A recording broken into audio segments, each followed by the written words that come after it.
para matulungan ng presidente na makahanap ng mapapangasawa. Ang lola ng CEO ay nagpapanggap na isang tagapaglinis. Nakita ng matandang babae na may paparating kaya nagkunwari siyang nalaglag. Sinabi niyang didumihan ng matandang babae ang kanyang damit. Mangyaring tulungan ako ng mabilis. Pasakit ang katawan ko. Napakadumi mo. Ano ang ginagawa ng Departamento ng Human Resources? Paano ka makaka-recruit ng mga ganyang tao? Dumaan si Chinchin at nakita ang eksenang ito. Tumakbo siya ng walang pag-aalinlangan. Tinulungan niyang tumayo ang matandang babae. Naroon ang mga kasamahan upang payuhan siya. Huwag mag-alala tungkol sa pera. Sa panahon ngayon napakaraming matatanda ang mga manloloko. Kung na-blackmail ka, ang paggamit ng iyong mga ari-arian ay hindi sapat para magbayad. Ngunit sinabi ni Chinchin na hindi ito maaaring balewalain. Tumingkayad para tulungan ang matandang babae. Dalhin mo siya sa ospital. Matapos madala sa ospital ang matandang babae, siya ay lubhang nakikiramay kay Chinchin.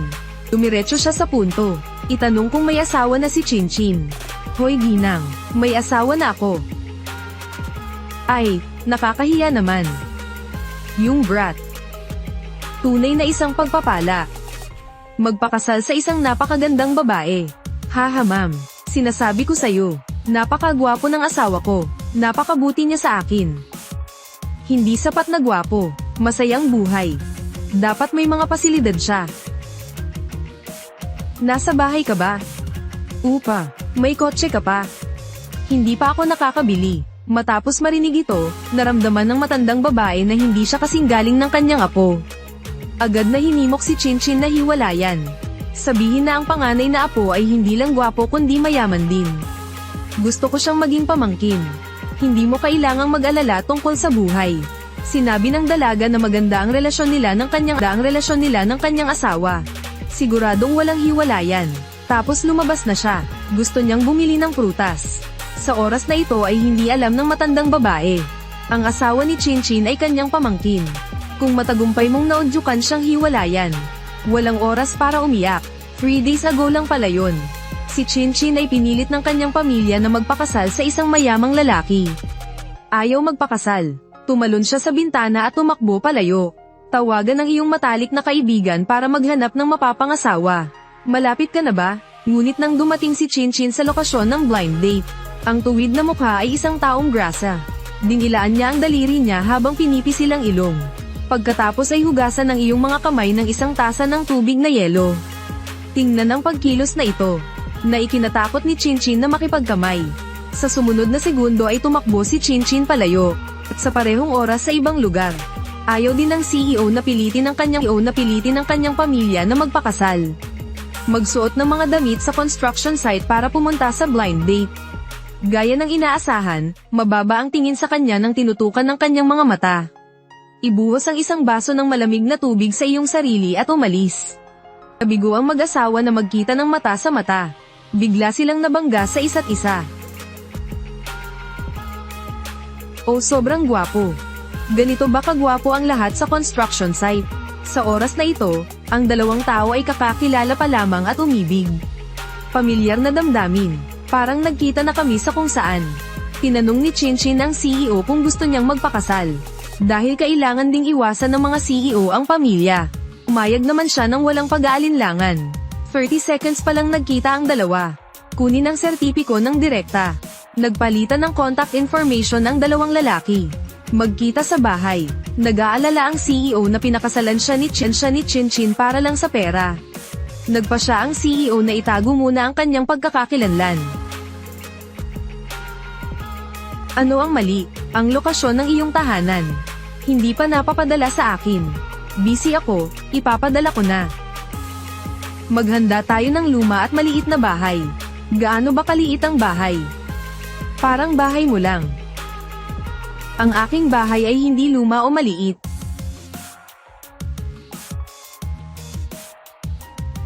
Oh, unexpectedly medyo malinis ang bahay. Well, basta hindi ka pa masyadong bata.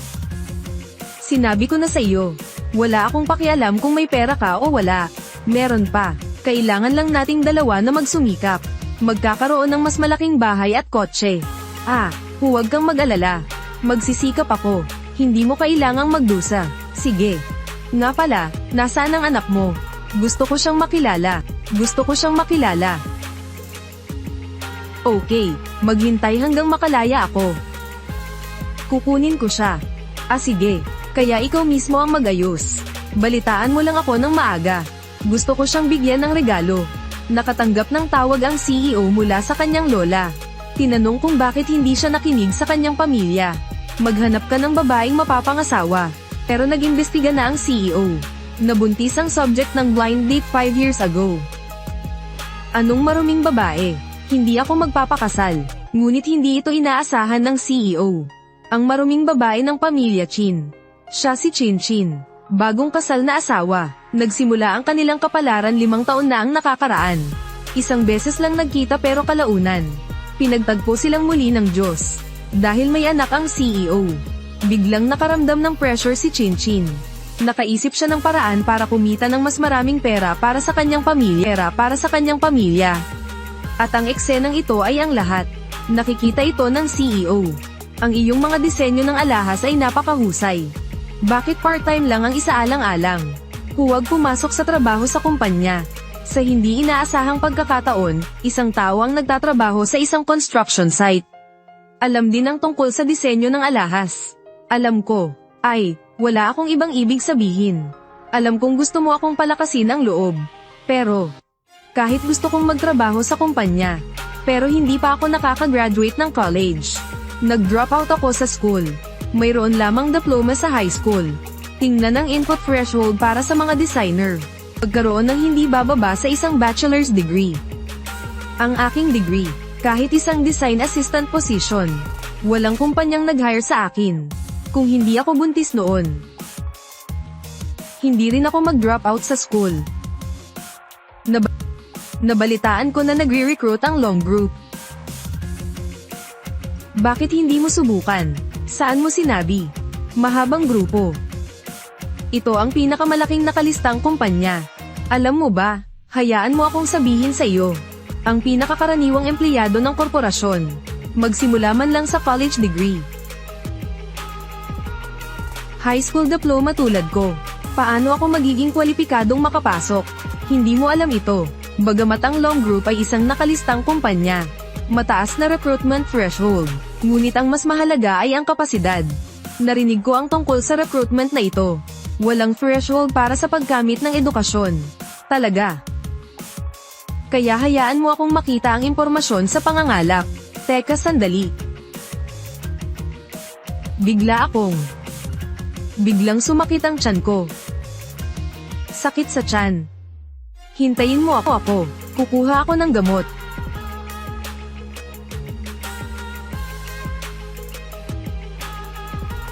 Uy, mabilis na ayusin ang impormasyon sa pangangalap.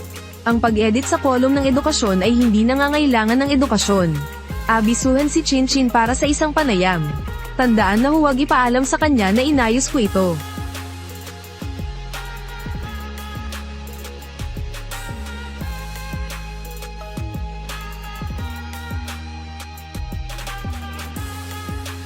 Masyadong maraming tao.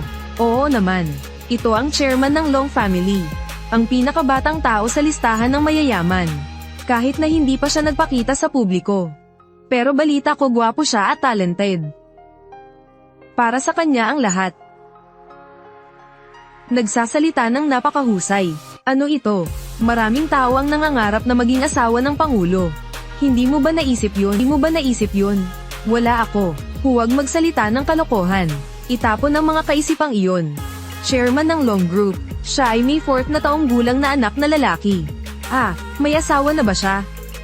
Wala akong narinig na ikakasal siya.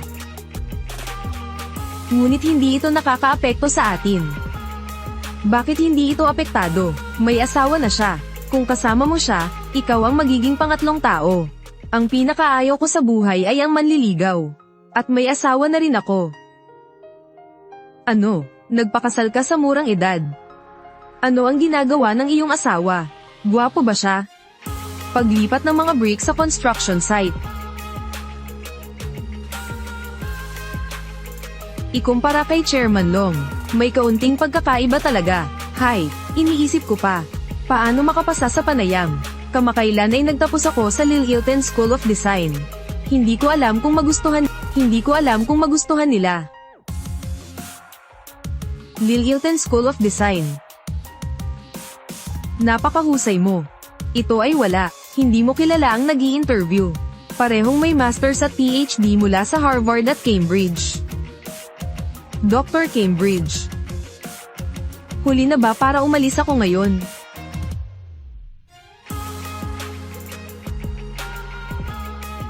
Asawa.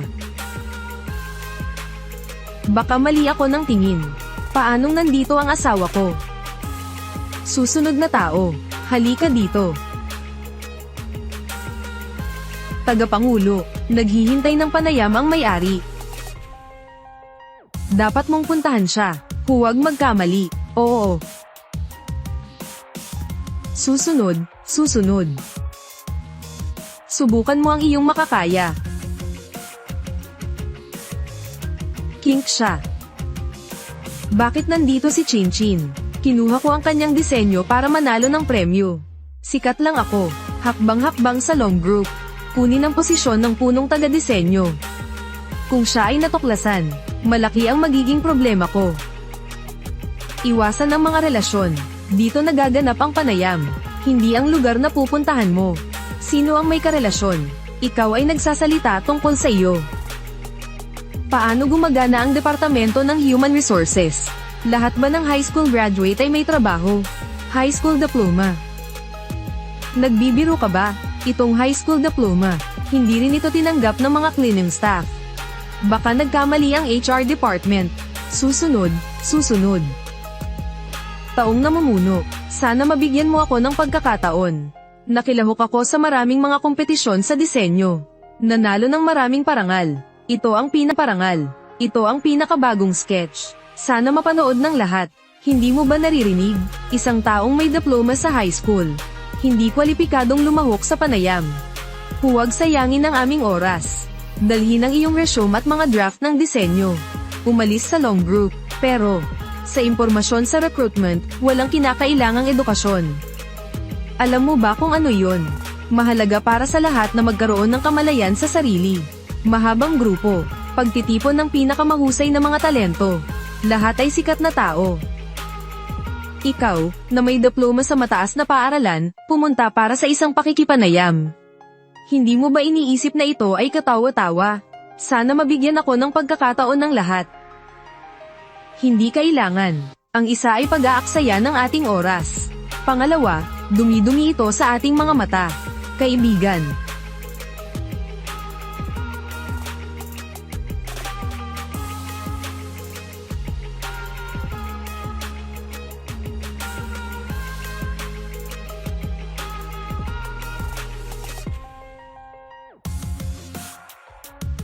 Teka. Johnny, bakit ka nandito? Chinchin Laay, tapos ka na ba sa interview? Ako si Chinchin. Si Johnny, may diploma siya sa high school. Baka nagkamali ang Human Resources Department. Hinayaan namin siya. Dapat manatili si Chinchin. Bakit? Mayroon siyang diploma sa high school. Hindi rin matanggap ng cleaning staff. Dahil nakita ng Pangulo ang lahat ng mga draft ng disenyo. Tanging ang disenyo ni Chinchin ang namumukod tangi. Dahil lang may diploma ka sa high school. Partikular na pinapanta ako ng presidente. Huwag umasa sa antas ng iyong edukasyon. Na nag-aalis ng mga taong tunay na may kakayahan. Anong ibig mong sabihin tinanggap ko? Tama iyan. Dapat kang magsimulang pumasok sa trabaho bukas. Johnny.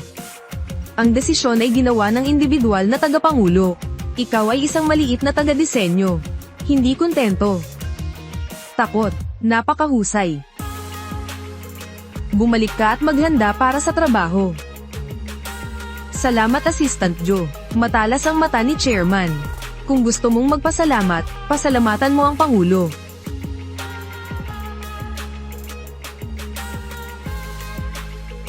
Totoong matalas ang mata ng Pangulo. Nako, malaki ang naitulong ni Mr. Long sa akin. Dapat ko ba siyang pasalamatan ng personal? Mayroon ding usapin ng pagtanggi na magpakasal. Kailangan kong magpaliwanag ng malinaw sa kanya. Tagapangulo, Bukas ay maaaring pumunta ang amo sa kumpanya para magtrabaho. Mahusay ang iyong ginawa sa bagay na ito. Kabisado ko na lahat, yun lang ang dapat kong gawin. Si Assistant Joe ang personal assistant ng presidente. Ang katabi niya ay ang presidente.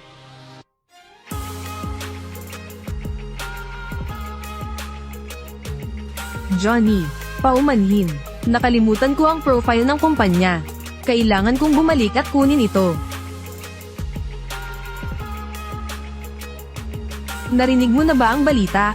Ngayon ang Pangulo ay dumating sa kumpanya. Talaga. Hindi ko pa siya nakilala. Sana makita ko siya ngayon. Napakayaman ng pamilya ng Pangulo. Kung ikaw ay pinalad na umakyat, walang dapat pagsisihan. Hindi interesado.